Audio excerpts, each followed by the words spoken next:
Hello everyone, hey, it's Sean again up here in Minneapolis. This is my EXP journey, and I'm just blogging about what I'm thinking, what my thought processes are, and a lot of stuff goes through one's mind when they start looking at another brokerage. And honestly, being a very loyal person, I struggle with it because I feel like I'm cheating on my whole company or something. I have this loyalty to them, and I think that's a good thing because, we've been with them since 2007. They've been amazing. I literally have zero complaints with my brokerage. And I find myself feeling guilty that I'm looking to possibly join another brokerage.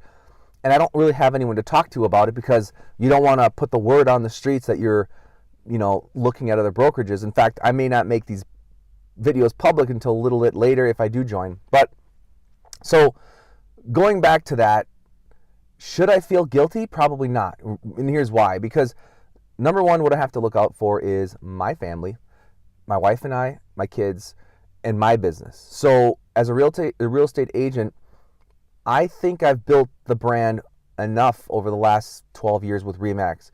All we've ever done is make sure we've put them out front, make sure they're on our signs. We've done our part on branding their name. And frankly, we've given them a lot of good publicity, and we've represented their brand very well. So I don't think I should even feel guilty about exploring other options. I think I should just breathe a sigh of relief and say, you know what, I have the freedom to go do what I want to do. And if that's moving, that's what it is. If it's staying, and if they get irritated with me that I was thinking about moving, that's really their problem, because I should explore other options. Like I said before, life is about positioning. You're not going to, as if you're a brand new agent, maybe RE/MAX would be the perfect place to start for you. I don't know. You have to decide for yourself. But there is a truth. In fact, I came up with a list of truths. So I call these my, since I've been having a lot of these thoughts, I wrote them down, and maybe I'll just share them with you right now. Let's do that, okay?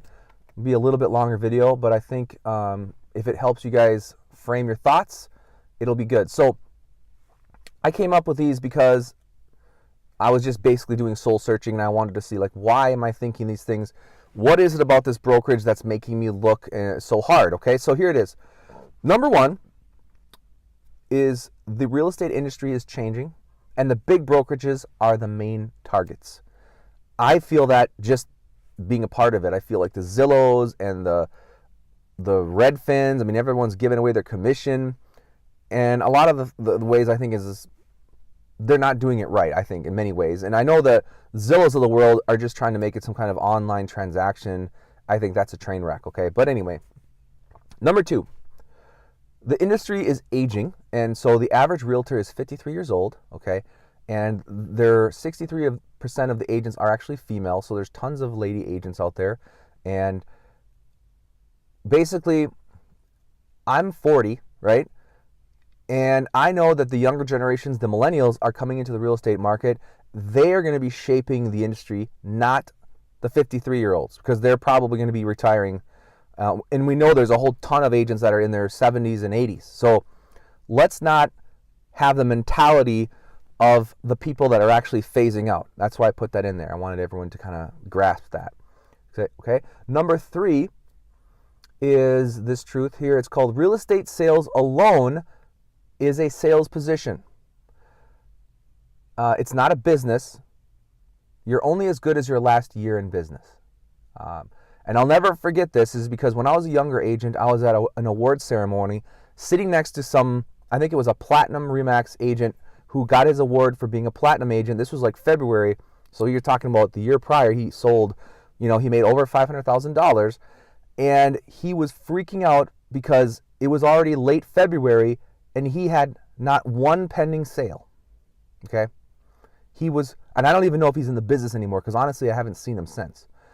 And I thought to myself, wow, what an eye opener that someone can make so much money, and then for whatever circumstance, boom, he's out, and there's no backup plan. There's no income coming in. He probably had to go get a part-time job. I don't know what happened. So anyway, let's just have that reality and put it on the table.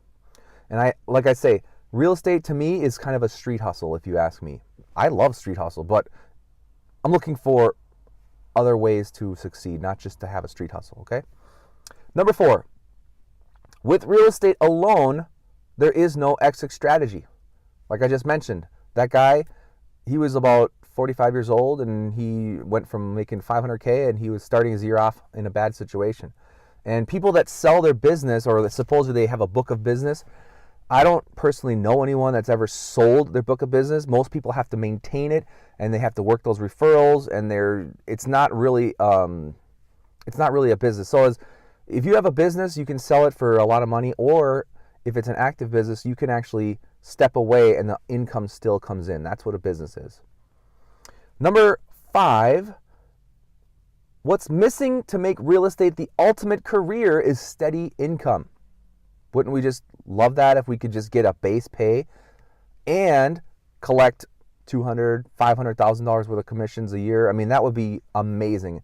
I love real estate. It's like real estate sales in this position is almost perfect, okay? So, moving on. The average cost for a team leader or a full-time agent under a large brokerage is usually between $20,000 a year up to about $35,000 a year. And I've even spoken to some brokerages that it's a $60,000 cap. And so I just thought, like, what are you providing me that could offer, it's worth $60,000? I mean, come on, this is absolutely ridiculous. Number 7, teams are the future of real estate. I mean, I just wanted to put it out there and say every successful agent group does have a team, and this is all because it's leveraging. You cannot get rich in this business by burning yourself out trying to sell 150 homes. You've got to have your transaction coordinator. You have to have some buyer's agents. I believe that that's the truth. Number 8, you have a team. Let's say you have a team or you're building one, but you're tired and reluctant of babysitting agents and investing your time to build their career only to lose them eventually once they start to perform. Now, honestly, as a confession, this is why I never wanted to build a mega team. I always made the excuse like, well, I don't want to be I don't want to be just transactional. Like, I don't want to be the McDonald's of real estate. And I honestly think it's true. I just want to be a really small boutique real estate team who offers really good service and provides, cutting edge marketing. And I think that's what my goal in my business model is. But again, I'm not the top performing agent because I don't have a big team. And so I think what EXP is going to be allowing people to do is I could keep my small team, but I could also introduce agents and they could build my overall organization, which would enable me to have like it's like a team, but they're not directly with me. I wouldn't be personally responsible for them. So it's really attractive in that aspect. And number 9, the more successful the agent, the less they need a big name broker to get them business. Okay? Now, the reason I'm affiliated with RE/MAX is because I wanted to get as much business as possible. And it's true that I do get some business from RE/MAX, but as I get more successful, that's less and less. For example, I just got a relocation lead, and even though I'm going to pay 47% commission on it, that is directly from RE/MAX. Now, I've only gotten like 2 of those this year, and one of them didn't work out, but I don't really get any business from RE/MAX. I think it does help me that I have, it helps me a little that I have a big name next to my agent name, and I can't deny that. But as I get more successful, that is much less of a factor, okay? All right. And please comment below if you disagree with me on any of these, because I'm all about discussions here. Number 10, good leadership and building new leaders is essential for any real estate team to succeed. So that's just something I wanted to put out there because we need leaders in this business, and frankly, the world is lacking leaders. So we need to start, I only recruit people who I think could be a good leader, and I don't need pikers and like people that just don't want to work, okay? Number 11, being mobile, agile, and collaborative is the future for most businesses, including real estate. And I think, again, people are working from home more often. If you call anyone on major corporations, most people work at home a lot these days. They don't need to go to work as much. And I think that's just going to keep happening over and over, and more we're going to see people that just like, I hate going to the office. There's too much, it's drive time. It's just drama at the office. I get more done if I just work from home. And so I think that we have to just recognize that and say it's probably true. Number 12, your current broker will never compensate you from contributing to his or her brokerage. And what I mean is, I have literally invited agents to my brokerage who have turned into mega teams. And I'm not going to name them, but I don't know if I'm personally responsible for them coming, but I've definitely said, you need to talk to my broker, and they did that, and it ended up joining, and I think they sell over 300 homes a year. I didn't get anything for that. And so EXP is now offering a huge compensation for opening your mouth, bringing in agents, and simply just doing what's natural. If you wanted to share a good thing, it would be natural that you would talk about it.